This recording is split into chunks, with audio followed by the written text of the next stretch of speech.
Durou menos de 72 horas a ameaça feita pela Casa Branca de reconhecer Edmundo Gonçalves, o representante da oposição de direita na Venezuela, como o verdadeiro ganhador na eleição daquele país. A gente tem aqui as manchetes, dos principais assessores de Joe Biden chegou a falar nisso, que ia reconhecer a oposição, o Antony Blinken, mas depois voltou atrás. Por quê?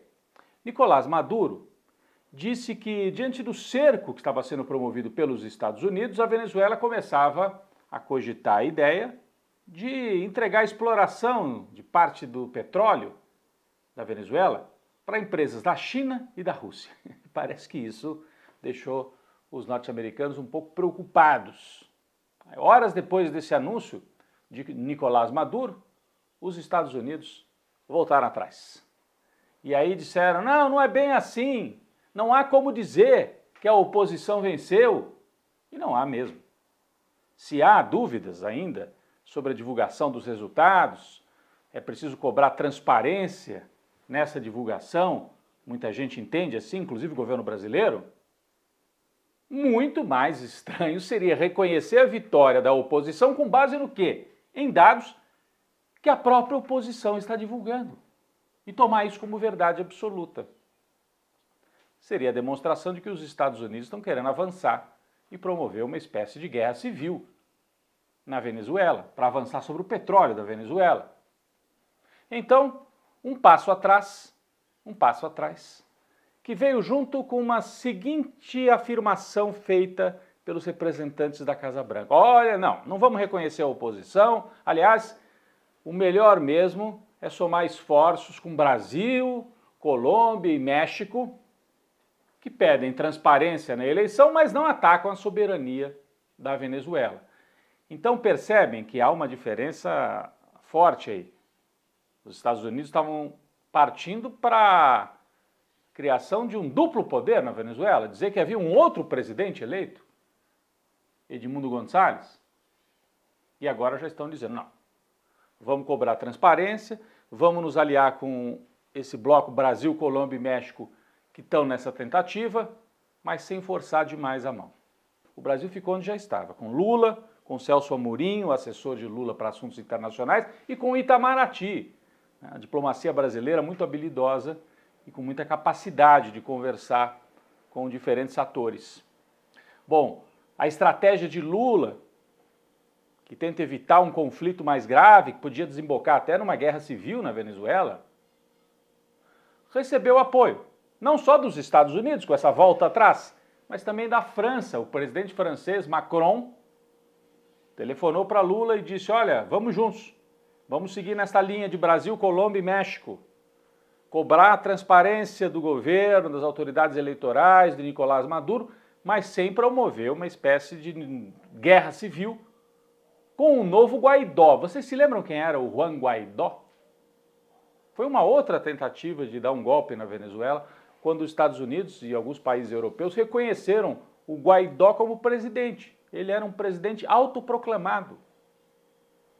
Terminou passando vergonha, não conseguiu assumir o governo, mas criou muita confusão. Tomou parte dos recursos da Venezuela que estavam aplicados no exterior, porque os governos que reconheceram o Guaidó como o verdadeiro presidente autorizaram que ele tirasse dinheiro de banco. Então, olha, um caos. O que a França, o Brasil, a Colômbia, o México, agora também, em parte, a Casa Branca estão tentando é evitar um Guaidó 2.0. O presidente Lula, inclusive, foi até o Chile e tentou trazer também Gabriel Boric, que a gente tem as imagens, presidente chileno, para essa mesma posição, de cobrar a transparência, mas sem aumentar as tensões na Venezuela. Deixar que os venezuelanos resolvam os problemas deles. Bem, apesar de tudo isso, e de a posição brasileira parecer a mais aceita para resolver esse conflito na Venezuela, surgem outros focos de tensão com o Brasil, mostrando que o mundo vive um momento muito turbulento.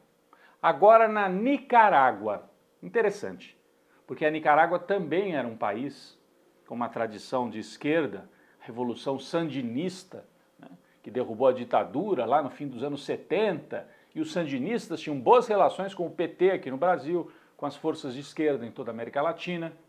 Mas o atual presidente, o Daniel Ortega, que é um revolucionário, ou foi um revolucionário lá em 1979, foi assumindo posições que muita gente considera em total desacordo com os princípios da Revolução Sandinista. Mandou prender gente, mandou prender até um bispo católico lá na Nicarágua. O Lula ligou para ver se soltava um bispo. O Daniel Ortega nem respondeu. Bom, o que fez a Nicarágua nessa semana? Expulsou o embaixador brasileiro, como uma forma de retaliação, porque o Brasil não está se somando totalmente na defesa da Nicarágua. E aí o Brasil, de volta, também expulsou o representante diplomática da Nicarágua. Então, mostra que há uma nova conformação na geopolítica aqui da América Latina. No passado, a gente lembra, né? Tinha lá Chaves, Lula, Kirchner, Mujica, Rafael Correa, um bloco de esquerda, né? 20 anos atrás, nos primeiros governos do Lula. Um bloco de esquerda.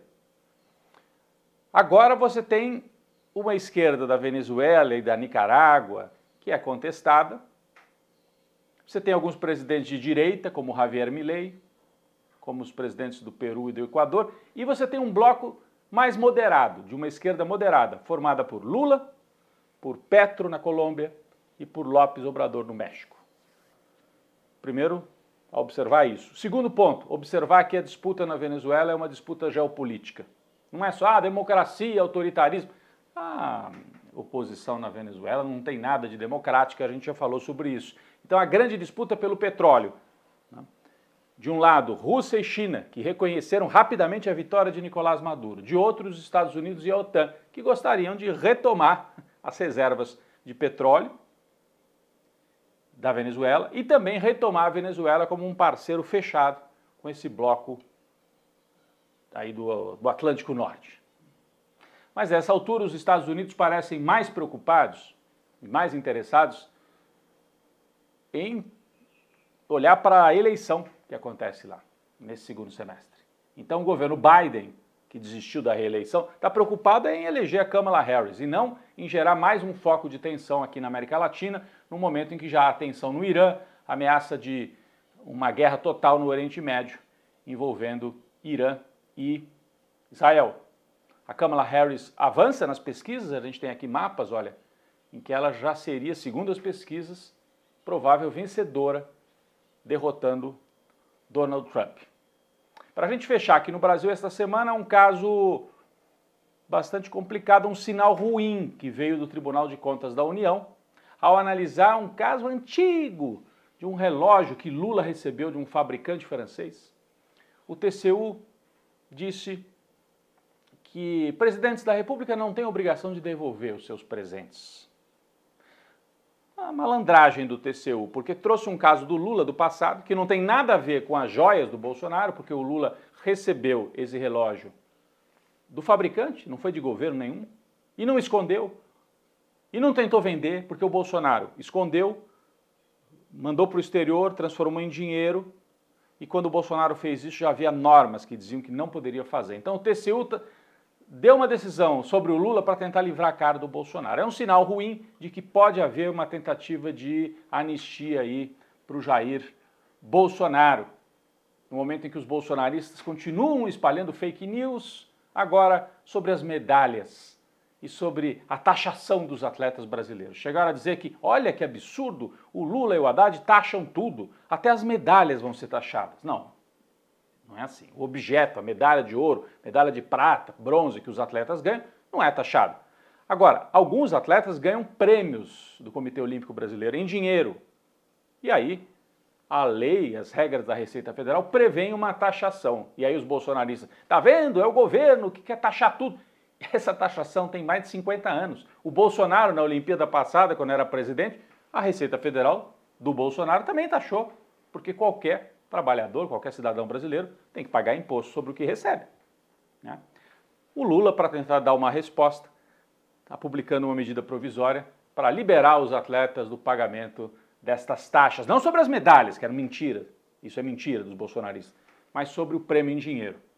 De certa maneira está cedendo a essa pressão e às fake news, mas é uma tentativa de desarmar mais essa onda de mentiras dos bolsonaristas.